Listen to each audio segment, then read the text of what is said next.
Brought to you by RE/MAX Diamond Realty. All right, everybody. Now, we as Guamanians very often have land, and many of us that actually do don't always have utility infrastructure on them. So who better to bring in for insight on this topic than Liz from RE/MAX Diamond Realty Guam. Hi, Hafa. Hi, Hafa. Okay, so this is a fascinating topic because, like I was alluding to, there's so many people out there, whether they know it or not, their families, like, they bequeath land from generation to generation. Right. Typically, it's just property, maybe not so developed, and even if the land's been cleared, you know, there may be an access road in there and everything. Not everybody has power and water. So if we were going to do that, what would be the first steps? Well, the question we get is, okay, we've got a piece of land and we want to build on it. The first thing I would do, even if someone wants us to sell it or someone is looking to buy, the thing we look at is, if you're going to build fairly quickly, you want to check, is water connected? Is it within close proximity to the subject property? Even though the neighbor, even though you have a neighbor who has a house, you may want to check with Guam Water Works and Guam Power, because with the water, if the water pressure is low and that whole neighborhood is already maxed out with the water pressure, and to add another water line to that neighborhood might be an issue. So, and they want to know, where's your water main? Is it close by or is it a mile down? So those are very important questions that a buyer would have to check, as well as a builder. So if you're building, you want to check those out. Otherwise, it'll be very expensive to connect further down the road where the pressure is better. So those are very important factors.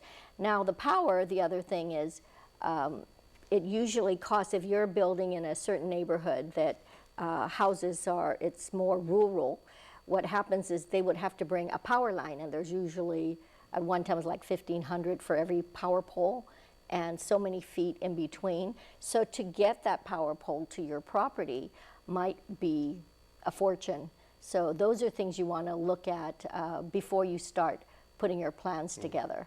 And also maybe if you have, you know, if the property is maybe at the top of a mountain or at the bottom of a valley, on the side of an incline or anything like that, this means, you know, the engineering will be substantial because, you know, people have to get creative with, you know, it's not just putting up a series of power poles on flat ground. Right. Now you've got to do, you know, that's right. some serious work. We've got the Buena Vista, for example, in Santa Rita, beautiful neighborhood. The owner was wonderful in putting paved roads. He put in water and power to the actual site themselves.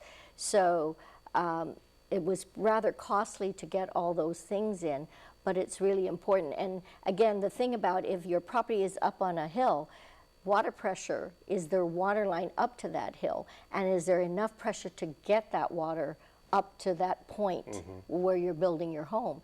So yes, these are important factors. And the other thing is, if you have to install a water pump just to get the water to that point, that's another cost that might not have been factored in. Now, I like the way you phrase that, because you said, like, if you have to set up like a water pump. Obviously, when it comes to infrastructure and utilities, you typically don't do that yourself. But how about if, like, how about for like extending a road? Because a lot of people will go, you know, to a quarry and they'll just get like a bunch of gravel, and then they'll call, like, you know, their cousins over, and then they'll make like somewhat of a path. We've seen a number of the contractors, actually, the home is one lot in from the main road and it's not paved. So what the contractor would do is actually do a concrete driveway further in. And of course that is expensive, but I think my son, it cost him $5,000 or $8,000 just to do a paved driveway. Really? Yes, there's a cost factor. So you could get a contractor to lay the framework so that they can pour and smooth it out. Getting family, of course, will help cut down on the cost, but the question is, will it be done properly? And will that driveway last you a long time? Or do you want to do it right in the beginning and not have to worry about it for a number of years? So it is possible if I can do it myself, right? Oh, you could, but you got to have the wherewithal and the knowledge so that when you do it, that driveway will last you for years. Do I, again, because I'm cheap, if I'm thinking, if I can do this myself, I'm going to call, you know, my friends. I'm going to call Pete, Steve, Mike, Carlito, Don, and Jacob, and I'm going to say, hey guys, let's go, you know, help me clear the land. I'll give you guys, you know, we'll barbecue afterwards, right? You know, as payment. But if I do that, do I need to get any engineering clearances, any DPW? Well, normally when you're doing a project, so if you're building a home, you definitely need a permit. Just a path to my property. Right. If you're doing that as just a small, you still want to check with Guam, what is it, Public Works. You want to make sure that you are complying with all the local laws and guidelines. There's usually permitting that goes in. Yeah. Yeah. Okay.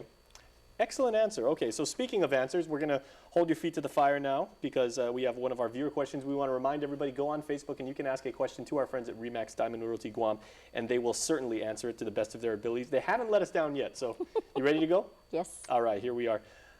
I'm often curious, this person says, about allowing my tenants to sublet. I don't have a problem with it as long as the rent checks keep coming in, but I don't want to get hosed either. If something goes wrong with the property, is it my responsibility as the landlord or my tenant, since they're the one who's subleasing?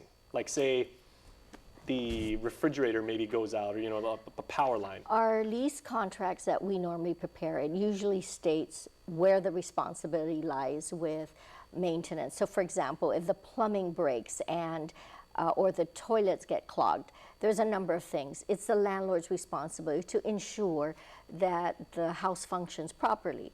And that the house remains habitable.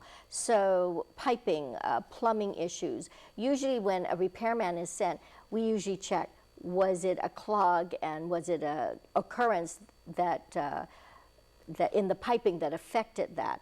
Or did the tenant child throw in a doll and it clogged in the pipes? So things like that, of I'm course. going to plead the fifth on that one. So when things like that happen, the plumber will come back and say, hey, there's a kink in your piping, so therefore we need to fix it or declog it. It's the landlord's responsibility. Now, if the tenant threw something in there and the plumber finds the doll or the toy, that bill will go to the tenant. Now, usually the leases state a tenant is not allowed to sublet the property to another tenant unless they get the landlord's permission. So if the landlord's okay, there's no problem with that. However, again, the responsibility lies with the landlord to ensure that the appliances are working. Now, if the lease states that the tenant is responsible for all the appliances, if it breaks, the tenant would have to repair it, then that's a different story. But in general, the leases that we have state that it is the landlord's responsibility. Yeah, overall, it sounds overall, like yes. Well, but it's also incumbent upon the landlord to make sure that And that of the course, leasee isn't being shady and they're trying to like double dip. But again, if they do sublease, it's basically if the landlord is happy with just getting the rents, that's fine. But the maintenance and care of the property, it's incumbent on the tenant and the sublessee to make sure that they return the property in the same condition they received it in. Where would we be on this island and knowing about real estate if it weren't for you and your friends? We do appreciate it. Thank you. We love it. Stay tuned, everyone. We are back right after.